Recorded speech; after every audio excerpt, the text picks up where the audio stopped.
Hey, what's going on YouTube? This is Chaos-Reighn here, excuse me, doing another video on my League character.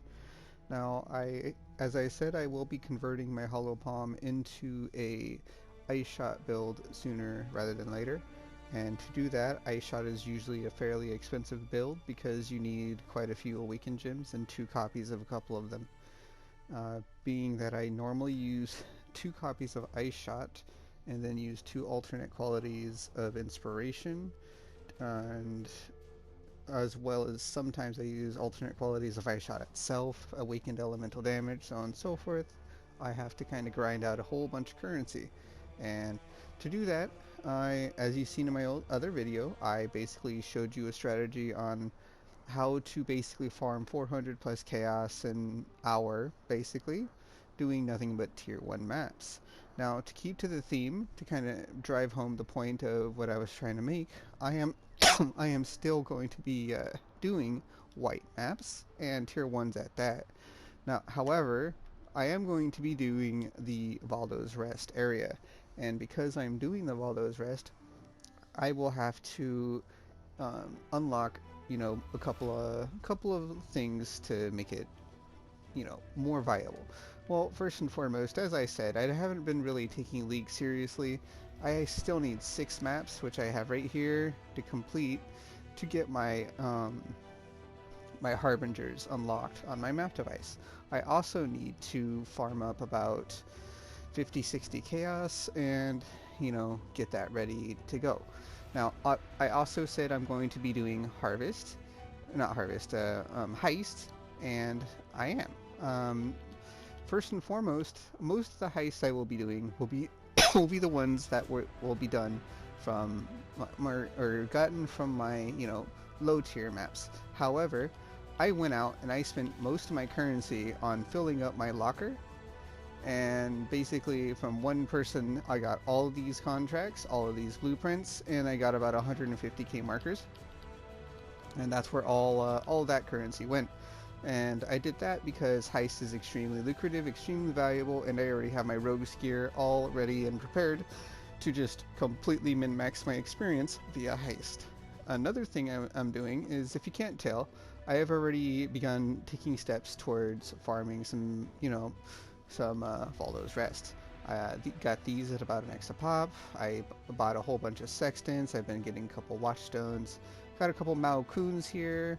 And then I have overflowing riches ready and waiting for whenever I do, excuse me, whenever I do the higher level heists. Now, what I will be doing is I won't be running the higher level heists anytime soon. I will wait until my ice shot is pretty much geared up, and then I will make it a point to basically only farm, the headhunter via heist or something like that. Now, I could do a whole series of me just grinding an entire, excuse me, an entire build, doing nothing but tier 1, tier 2, tier 3 maps, but that only lasts until supplies are out, and when supplies run out, I kind of get stuck in the mud on where I need to go. So basically, we're going to be farming a whole lot of Valdo's Rest, and we're going to kind of be bouncing back and forth between Valdo's Rest and Tyrion's End.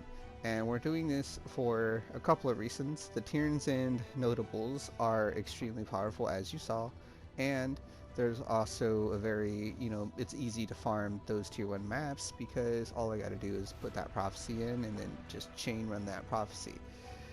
Then we also have a bunch of prophecies that we still need to run, which, as I said before, I'm sticking to white tier maps for a while.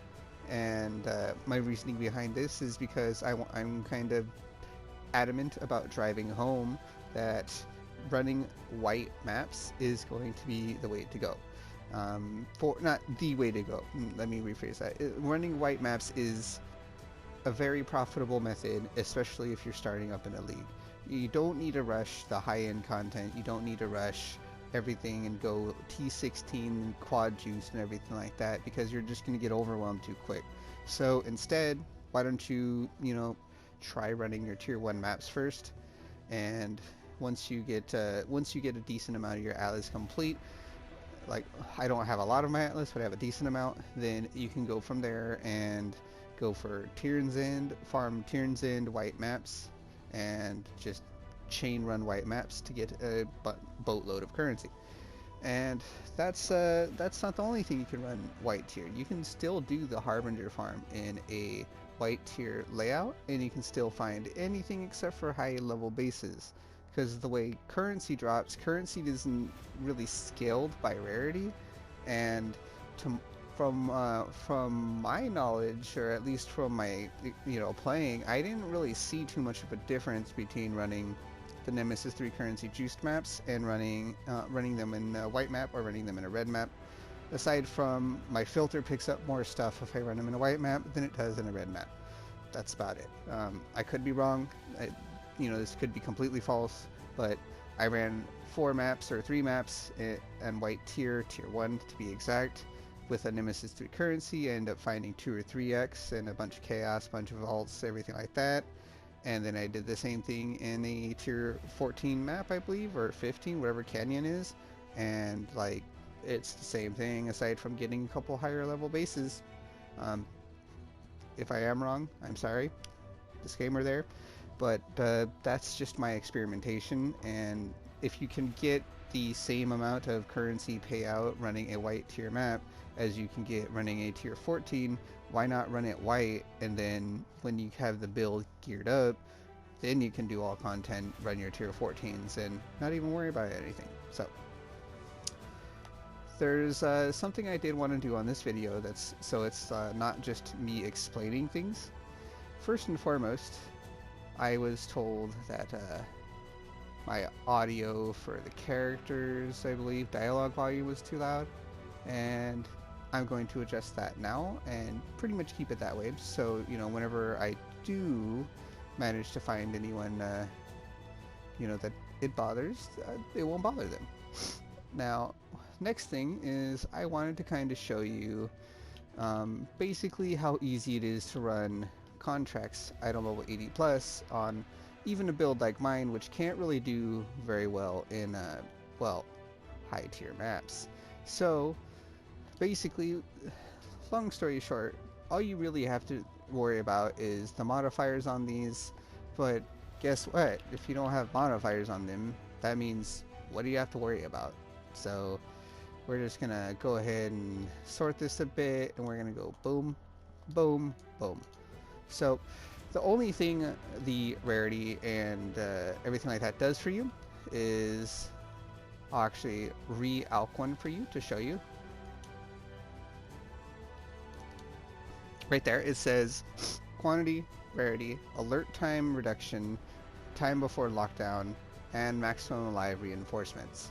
Now, so this is alert level reduction, I'm sorry.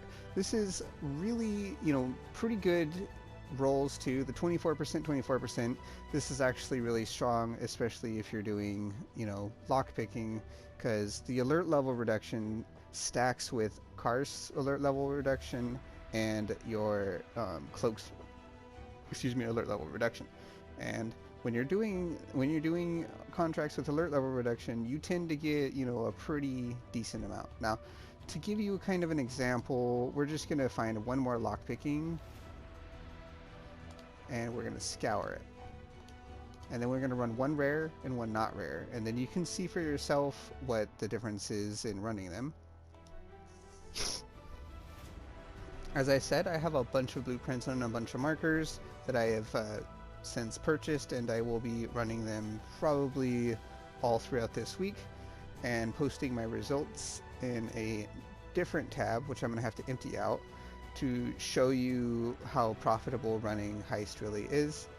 And I will say that at least on console, there's a lot of replicas and gems that are priced for high prices, but the amount of people looking to buy them is few and far between, unfortunately. So if you are doing this on console, please be wary of this, and if you don't know what something's worth, please make sure you have like at least a friend that you can talk to, or even talk to global or trade chat and be like, hey, is this X and X replica worth anything? Is this X and X gem worth anything? Can someone check for me? So on and so forth, if you have that ability to do so. Well, I guess I can grab that. Sorry, I have a bunch of green contracts I need to run. I'm not going to run them on this video, but I'm going to get them prepped. Alright, cool. I'll put that there, and that there, that there, there. Okay.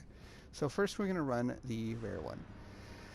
Now, as you see with the rare one, we have minus max res, physical damage reduction, and then gain fizz as lightning and chains 2 times. Well, chains 2 times in heist is kind of annoying because if they hit your what do you call it, your rogue that's with you, it can chain to you. Now, since he's invulnerable, that doesn't matter to him, but when it hits you, you know, you're still taking damage for a projectile that should have never hit you. But, you know, it all depends on your defensive layers, so yeah. That's tier 3. I'll drop it later. Now, as you see, I don't have insane damage.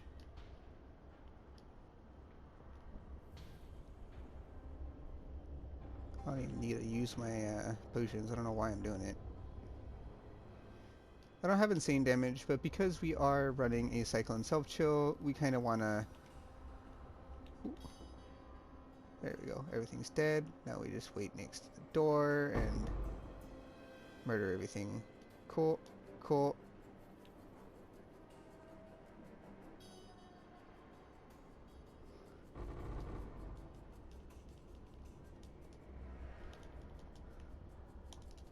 See, as you see, I have 2,600 life, so I don't have the biggest life pool, and I'm able to easily do these heists.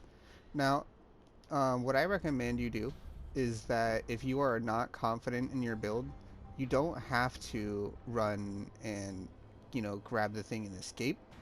You can just kill everything along the way and then walk out. That is a very viable strategy that a lot of people use because sometimes it's just easier that way.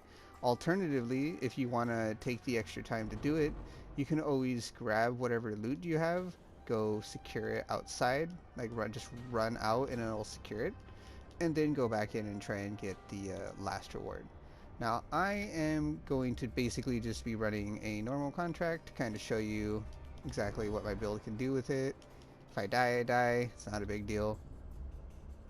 As you see, it's a lot of loot, but you know, every contract has a lot of loot, whether I alch it or not, and the quantity and rarity does not apply to these chests. Oh, that hurt.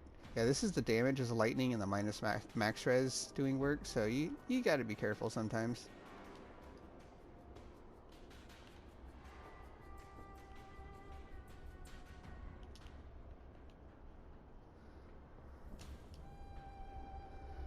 Oh, I don't need this actually. See, one good thing is because I am self-chill, that means I'm able to chill them too. And if I'm able to chill them, I'm able to freeze them. So enemies' action speed literally becomes 0 and I'm able to run around like they're nothing. So see, I'm not even running my movement potion. I'm just kind of chilling. Alright, cool. Looks like they're angry at me. Alright, good job, Karst. You did your job. Did it. You did it. Alright, cool. We're gonna grab our 6 socket, and now all we do to escape is hold Cyclone until we hit a door. Then we hold Cyclone at the door.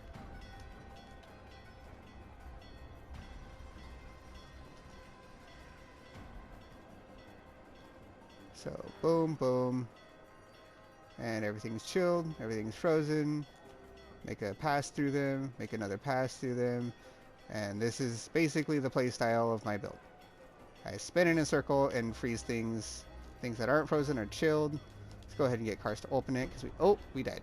Well, that is why you don't run minus max res and fizz as lightning. But it's fine. It's whatever. Obviously, there are certain mods that you need to watch out for when you alch them, but this is why I'm kind of showing you so you can not do what I did and you know, play the build, your build the way you want to. Now, as I said, you can easily just as well escape and just secure the bag and not worry about the end little thing, especially if you're like me and you just spot the markers anyway, because basically that means I'm running the contracts for the reveals only, and the markers are just kind of, you know, the bonus if I really want to complete them. But now we're going to do the contract. Same thing, lockpicking. That's white. And you're going to see what I mean by the rarity not really affecting a lot of stuff. Cool, there's another Master Seeks help that sold. What went there? Alchemies? Whatever, let's go.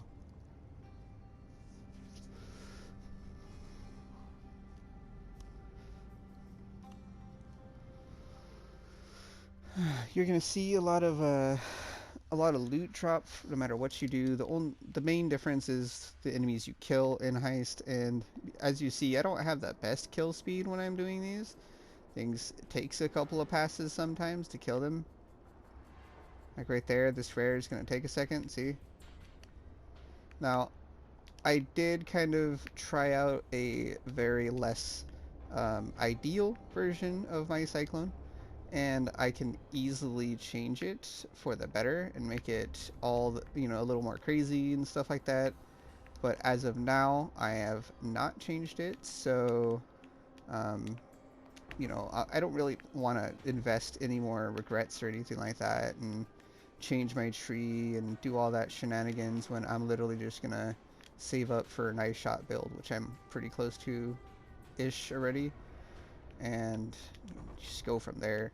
If I include selling my 6-link armors from this build, I will easily have enough currency to basically finish my ice shot build, except for awakened gems. So, you know, it's not, there's probably not too many videos till I'm going to be converting into ice shot. That's just how fast, you know, that's just how fast I can make currency and farm up. Oh, that's a good chest. Cool. Alright. As you see, I'm not really taking any damage from these guys. In fact, they're not really doing damage at all. If I hit that thing, it might. But yeah, when you have minus max res in here especially, it's like the damage multiplier is ridiculously out of hand. Now I should have taken a inventory kind of view before, but this is my inventory view for this one. There's not much that has changed except I got a couple of essences in this one. The amount of currency, obviously I had 3 currency rooms in the first one, and this one I only have 1. So that changed, and my lockdown timer, as you see, has changed. So because my lockdown timer has changed, we're just going to run to the end and skip opening the last 2 chests. Karst is relatively fast at opening doors, thankfully. So we don't really have to worry too much there. Open that, please. Thank you.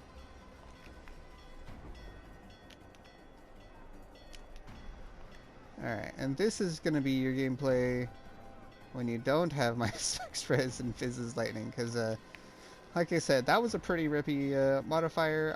I knew it before even starting it, but I decided to do it just to kind of give you an example. Obviously, if you have a lot of, you know, mitigation, if you can get your reses back up after the minus max and anything like that, or have a stacker build of some sort, then, you know, the minus doesn't really matter too much, but the more multipliers otherwise are just really intense. So basically, it's like them doing 11% more damage and then another like 15% more damage to you, and that's a lot of extra damage to you. There we go. That was flawless. I didn't even take that many big hits. I think it took like 2 total, and literally just skated through. Obviously, if you have a tankier build, you don't even have to worry about it. You can trivialize this, but there is something else I wanted to show you, And just give me a second and I'll get to it. This is kind of the second part of why I'm going to be doing a heist for farming. Yeah, loading screens for Rogue Harbor and console. Yeah, don't do console, folks. No, I enjoy it. I wish I had a PC to play on PC, but I do enjoy it on console. It's definitely a fun game.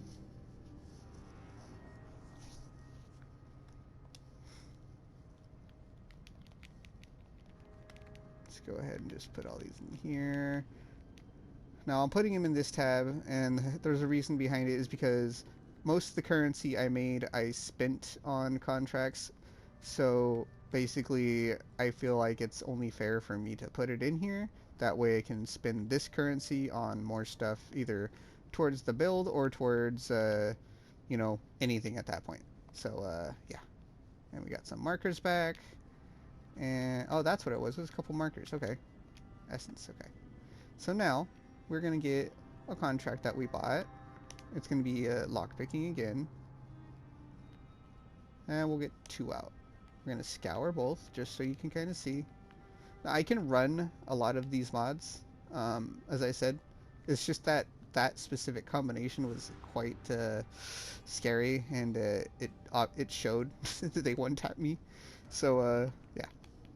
And this is why I saved all of these overflowing riches, because these can proc inside of contracts, and when they proc, they are not considered your initial they're not considered, what do you call it, whatever that thing is, the little marker. Man, I can't remember. Contraband. Sorry about that. They're not considered contraband, and because they're not considered contraband, you don't have to, like, if you drop exalts, if you drop chaos or anything, you can just stack them up in your inventory and pop a whole bunch of these in one contract if you get lucky.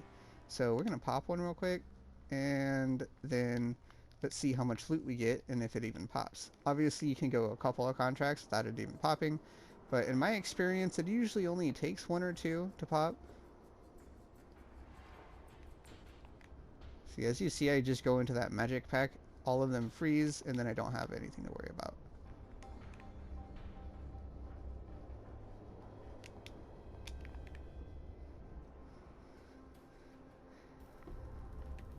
A whisper woven cloak, those are good. Oh, I gotta be careful over this guy. Another thing is, I still don't have fire res capped for some reason. Part of me is wondering why, but at the same time, it's whatever. I can worry about it later. I'll worry about it when it kills me in here, I guess. I don't know. Yeah, we'll open this. Open this. Don't really get anything. Let's go over here and finish these guys off. Finish this guy off. I have no more mana potions, so now I need to... Let's go spin in this pack for a second. Get more mana potions. Please die. Thank you. Alright, now we're going to open this. And basically, because we are literally a death spinning circle of, you know, hell, we are basically able to kill anything that comes near us. If they try to come whack us, they instantly get chilled and frozen, and then they die almost immediately afterwards. So that's kind of the silver lining for this. I might still switch to a melee version of this because the cold converted version feels horrible, honestly. So it just is what it is. You know, obviously not all your plans to make a build work.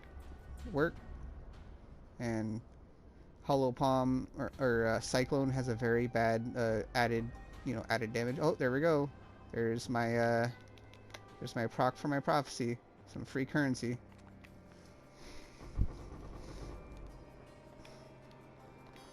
So I usually don't do this, but I'm gonna pop one more on the way to leaving, and I want to do this just so I can you know, show you that you can make a pretty decent profit off of just running these prophecies and these contracts.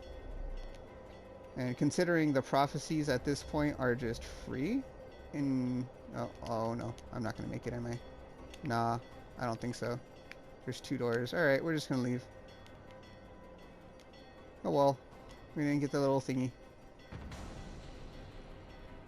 So now, basically, this is all we're doing. Anything that comes near us becomes instantly chilled and frozen and shocked. So we just spin in a circle. We can just pop our potion, and then we just go to this door. Nothing matters. They're all frozen until they die.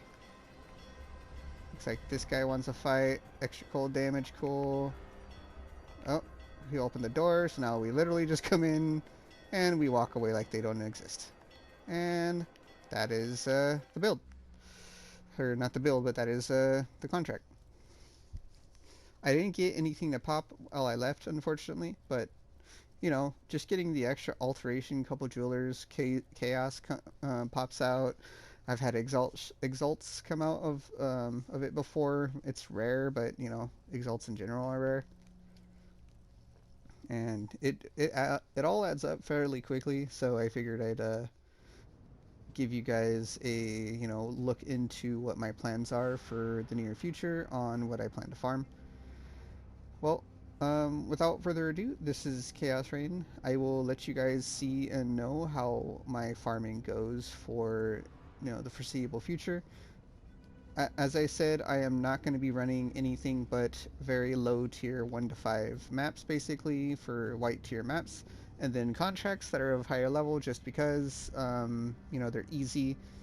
If I were to equate a non-out contract, I would say it's roughly a yellowish map difficulty, with the rares being a red map, tougher difficulty. But because most builds at this point, once you make this much currency, you're able to do like later yellow maps anyway. It's not unrealistic for you to go straight into 80 plus heists before going into high tier maps. I do hope that you guys enjoy my video, and I hope that I have been informative in any number of ways. If you guys enjoy my content, please like, subscribe, and share my video and information with your friends. I will be glad to answer any questions anyone has, and for the most part, I check the comments and reply as much as I can to kind of keep people in the loop on what my plans are and how I'm going to be getting my currency. Thank you so much for watching. This is Chaos-Reighn, and I will be talking to you guys later.